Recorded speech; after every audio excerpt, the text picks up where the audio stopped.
This channel does not promote any violent, harmful, or illegal activities. All content provided by this channel is meant for an educational purpose only. সুকান্তর মুখে ফের encounter, বুলডোজারের হুঁশিয়ারি। BJP সরকার এলে তোলাবাজদের ঘরে bulldozer চলবে, যারা মহিলাদের ইজ্জত নিয়ে ছেলেখেলা করবে তাদের এনকাউন্টার হবে। পরিবর্তন যাত্রা থেকে হুঙ্কার সুকান্ত মজুমদারের। বিজেপি সরকার এলে পরিষ্কার কথা, দুষ্টের দমন, সৃষ্টের পালন হবে।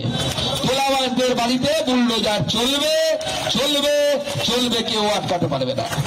যারা মহিলাদের ইজ্জত নিয়ে ছেলে খেলা করবে তাদের এনকাউন্টার হবে, হবে, হবে, কেউ আটকাতে পারবে না। এনকাউন্টার তো সম্পূর্ণভাবেই বেআইনি একটা পদ্ধতি, বিচার ব্যবস্থা আছে।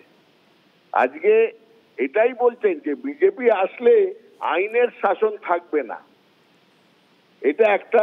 আর নিজে কথা বলছেন অসামাজিক একটা রাষ্ট্রবিরোধী লোকের মতন বা একটা সংস্থার মতন। মাওবাদীরা এসব কথা বলতো। তো এই রাষ্ট্রবিরোধী অসামাজিক আইন বিরুদ্ধ কথা বলার জন্যে শুভেন্দু অধিকারীর তো জেল হওয়া দরকার। যিনি শপথ নিয়েছেন তার তো জেল হওয়া প্রয়োজন। ২৬-এর ভোটের আগে তুঙ্গে ধর্মের রাজনীতি। বাবরি মসজিদ নিয়ে তৃণমূল নেত্রীকে নিশানা হুমায়ুন কবিরের। প্রশাসনকে সরাসরি চ্যালেঞ্জ ছুঁড়েছেন ভরতপুরের তৃণমূল বিধায়ক।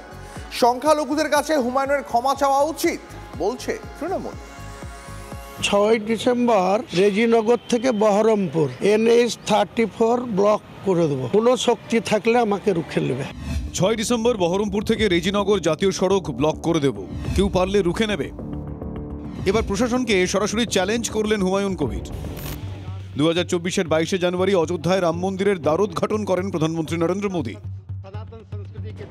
কিছুদিন পরই ভরতপুরের তৃণমূল বিধায়ক হুমায়ুন কবির মুর্শিদাবাদে বাবরির আদলে মসজিদ তৈরির কথা বলেন।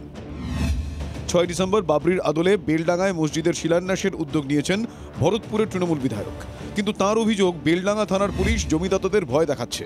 বাধা তো পাচ্ছেই, পদে পদে বাধা পেলে কোনো অসুবিধা না। এই প্রশাসনের, বেলডাঙ্গা থানার প্রশাসনই বাধা দিচ্ছে। যাদেরকে ল্যান্ড চাইছে তাদেরকেই চমকাচ্ছে, ধমকাচ্ছে। হুমায়ুন কবির তো জায়গাটা কিনেছিল না কিনে হলো, যে বলছিল যে এখানে এসে স্পটে তো একদিন এসেছিল। তো ওর তো এই বিরাম্বল করা কাজ, চিতারগিরি করা কাজ। তো বাবরি মসজিদ যদি মুসলিমদেরকে এভাবে খেলা ছিনিমেরি খেলছে এভাবে, তাহলে ওর যদি মুসলিমদের প্রতি এতই দরদ, তাহলে ওই 70% আর 30% কথা বলে যে মুসলিমরা আজকে অন্য রাজ্যে যে মার খাচ্ছে সে খোঁজগুলা নিচ্ছে একবারও, তাদের পাশে দাঁড়িয়েছেও। এমনকি মন্দির মসজিদ ইস্যুতে দলনেত্রীকেও আক্রমণ করতে ছাড়েননি ভরতপুরের তৃণমূল বিধায়ক।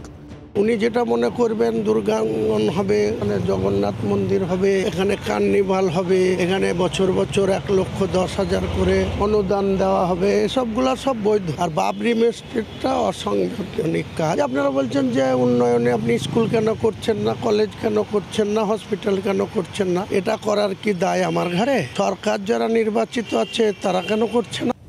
পাল্টা তৃণমূল বলছে ধর্মীয় অনুভূতি নিয়ে খেলা করার জন্য সংখ্যালঘুদের কাছে হুমায়ুনের ক্ষমা চাওয়া উচিত। বাবরি মসজিদের যে ঐতিহাসিক গুরুত্ব, বাবরি মসজিদের সঙ্গে জড়িত যে আবেগ, বাবরি মসজিদের সাথে জড়িত যে ধর্মীয় অনুভূতি, যেখানে সেখানে বাবরি মসজিদের নাম করলেই সেটা বাবরি মসজিদ হয় না। সেটা নিয়ে রাজনীতি করার জন্য হুমায়ুন কবিরের উচিত পশ্চিমবাংলা কেন ভারতবর্ষের সংখ্যালঘু সমাজের কাছে ক্ষমা চাওয়া। ৪ ডিসেম্বর মুর্শিদাবাদে যাচ্ছেন মমতা বন্দ্যোপাধ্যায়। তার আগে হুমায়ুন কবিরের গলায় কার্যত দলনেত্রীর বিরুদ্ধে বিদ্রোহের সুর। বহরমপুরের সভা থেকে কি হুমায়ুনের উদ্দেশ্যে কোনো বার্তা দেবেন মমতা, নাকি জেলার সংখ্যালঘু নেতাতে নরমই থাকবেন? সৌরভ গুহ ও কৌশিক ঘোষের রিপোর্ট, TV9 বাংলা। আর এই মুহূর্তে যে খবরে নজর রাখবো, ত্রিমুখী জটে দিশেহারা SSC। নিয়োগ পরীক্ষার ভবিষ্যৎ নিয়ে সংশয়। অভিজ্ঞতা 10 নম্বর বাদ দিয়ে 90 নম্বরের নতুন পরীক্ষার দাবি। আমাদের প্রতিনিধি সুমন মহাপাত্র এই নিয়ে আরো বিস্তারিত জানাবেন। সুমন। একেবারে তাই, SSC যে একটা জটে আটকে গেছে সেটা কিন্তু পরিষ্কার বলা যায়। কলকাতা হাইকোর্টে বিচারপতি অমৃতা সিনহার এজলাসে লাগাতার শুনানি রয়েছে, সোমবারও রয়েছে। মূলত 3টে বিষয়ে SSC আটকে রয়েছে। প্রথম বিষয় হচ্ছে 2016 বঞ্চিত যারা ওয়েটিং লিস্টে থাকা প্রার্থী তারা এখন পরীক্ষায় বসার দাবি করছেন। এদিকে ফ্রেশার্সরা বলছে যে 10 নম্বর বাদ দিয়ে 90 নম্বরের পরীক্ষা নিতে হবে। অন্যদিকে দাগি আর আছে কিনা এটাই নিশ্চিত করে বলতে পারছে না SSC। সব মিলিয়ে SSC নতুন পরীক্ষাকে ঘিরে সংশয় বাড়ছে। নতুন পরীক্ষা আদৌ সম্পন্ন করা যাবে কিনা নিয়োগ পদ্ধতি তা নিয়েও কিন্তু সংশয় বাড়ছে। দীপ, সুমন, ধন্যবাদ তোমাকে।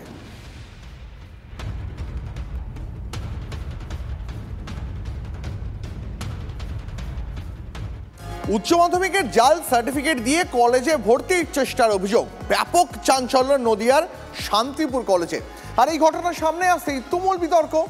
4 জনের ভর্তি বাতিল করেছে কলেজ কর্তৃপক্ষ, কিন্তু এখনো আইনি ব্যবস্থা নেওয়া হয়নি। পণ্ডিত লক্ষ্মীকান্ত মৈত্র বলতেন, শিক্ষা প্রতিষ্ঠান শুধু পাঠদানের জায়গা নয়, মানুষের চরিত্র ও সমাজ গঠনের কেন্দ্র। গান্ধী, নেহেরু, নেতাজির সংস্পর্শে থাকা এই মানুষটির নিজের হাতে গড়া শান্তিপুর কলেজেই কিনা এবার উচ্চ মাধ্যমিকের জাল মার্কশিট দিয়ে ভর্তির চেষ্টার অভিযোগ। একটা আদ্রা নয়, নথি যাচাই করতে গিয়ে 4টি নকল মার্কশিট ধরা পড়েছে বলে কলেজ সূত্রের খবর। কলেজ কর্তৃপক্ষ এই পোস্টার বেড়েছে যেখানে লেখা রয়েছে প্রথম বর্ষে ভর্তির বাতিল সংক্রান্ত বিজ্ঞপ্তি। অর্থাৎ পশ্চিমবঙ্গ সরকারের উচ্চশিক্ষা দপ্তরের নির্দেশিকা অনুসারে যে নির্দেশিকা ছিল সেখানে বলা হচ্ছে যে উচ্চ মাধ্যমিক পরীক্ষার মার্কশিট ফেক বা জাল। আপনার রেজাল্ট কি অবৈধ? সেটা স্যার বলতে পারবেন না, আপনার তো রেজাল্ট অবৈধ হবে। আপনার একদম সঠিক রেজাল্ট। আপনি কি প্রথম বর্ষে ভর্তি হওয়ার আবেদন করেছেন? ফার্স্ট সেমিস্টারে আবেদন করেছেন। কি নাম আপনার? জাল মার্কশিট জমা দেওয়ার অভিযোগে রাজা পাল, সুকান্ত দাস, নয়ন মজুমদার ও সাগর মল্লিক নামে মোট 4 জনের ভর্তি বাতিল করা হয়েছে। কলেজ গেটে পড়েছে নোটিশ। তবে দুর্নীতির ঝোঁক দেখে নদিয়ার ঐতিহ্যবাহী এই কলেজের ভাবমূর্তি নিয়ে চিন্তিত বর্তমান পড়ুয়ারা। পুরোটাই হচ্ছে কি যে ফেক মার্কশিট, আর এটা পুরো কুখ্যাত ক্রিমিনাল। কলেজে যত টাকা আছে সব খেতে চায়, এসব টাকার খেলা, তাছাড়া আর কিচ্ছু না। টোটালটাই জাল, পয়সাতে কেনা মার্কশিট সবটা পেয়ে গেছে কলেজ। আমরা খুব খুশি যে এই অ্যাডমিশনগুলোকে ক্যান্সেল করা হয়েছে। কলেজের ছাত্র যারা রয়েছেন তারা বলছেন যে এটা একটা চক্রান্ত।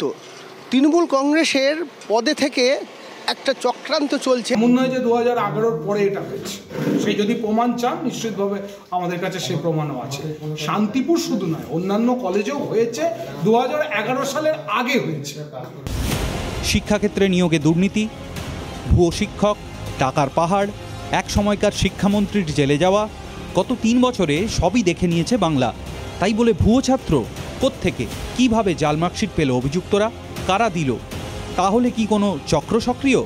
এই সমস্ত প্রশ্ন উঠলেও শুক্রবার সন্ধে পর্যন্ত থানায় কোনো অভিযোগ দায়ের করেনি কলেজ কর্তৃপক্ষ। এটা তো নতুন নয়, আমরা লাস্ট দেখবেন 15 বছর ধরে এই কলেজে ভর্তি সংক্রান্ত ঠিক এইরকম সমস্যা রয়েছে। বিরোধী দল অভিযোগ করে যে শান্তিপুর কলেজ দুর্নীতির আখড়া হয়ে আছে, তো সেখানে আমরা তো এটাকে রোধ করলাম, রুখলাম। কলেজের যদি নির্দিষ্ট নিয়ম শৃঙ্খলা থাকে প্রশাসনকে বলা, নিশ্চয়ই কলেজ বলবে। কলেজ অ্যাডমিনিস্ট্রেশনে যেটা আছে, কলেজের লতে যেটা আছে সেটাই কলেজ করবে। কার দায় তাহলে? কলেজ কর্তৃপক্ষেরও তো মুখে গুলুক। যদিও সূত্রের খবর, প্রবল বিতর্ক শুরু হতে অভিযুক্তদের বিরুদ্ধে আইনি পদক্ষেপ করার কথা ভাবছে শান্তিপুর কলেজ কর্তৃপক্ষ। তবে কবে, সদুত্তর মেলেনি। মহাদেব কুণ্ডুর রিপোর্ট, TV9 বাংলা। আবারও এসে গেল TV9 বাংলা ঘরের বায়োস্কোপ অ্যাওয়ার্ড। সেরা বাছাইয়ে শামিল আপনিও।